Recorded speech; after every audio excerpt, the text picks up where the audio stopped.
يابا اطيب فطور من ايد الوالده كلش هوايه معدل. اول شي عندنا هنا الرز الاحمر او التمن الاحمر طابخينه بطريقه جدا خرافيه وممتازه. عندنا هنا الشوربه مالت التشيشج، اغرب شوربه ممكن تسمعونها، اسمها تشيشج. اوكي، اكتبوا لنا اياها بالتعليقات اذا تعرفون هاي الشوربه. بعدين عندنا هنا دجاجه خلين وياها بالتيته وطماطه وشاوينها كنا بالفرن، هسه خليتها هنا. اوكي، عندنا الفاصوليا تمام عيني شلونها خرافيه. هاي اول يوم كنا فاصوليا، واليوم ثالث يوم هم فاصوليا. اليابسه ما تفارقنا. هنا عندنا الرز مالتنا مخلين عليه كشمش وشعريه، كلش هوايه طيب، وانصحكم تجربون هيك وصفات. واول شيء هذا الميز مالتي اللي اني سويته، شوفوا عيني خلينا المقبلات انتظروا الطريقه مالتنا تنزل لكم كلش هوايه طيبه.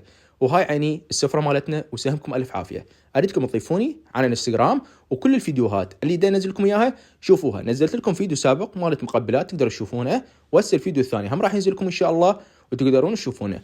وهاي السفره مالتكم وسهمكم الف عافيه، واكتبوا لنا شنو كنتم مسوين انتم.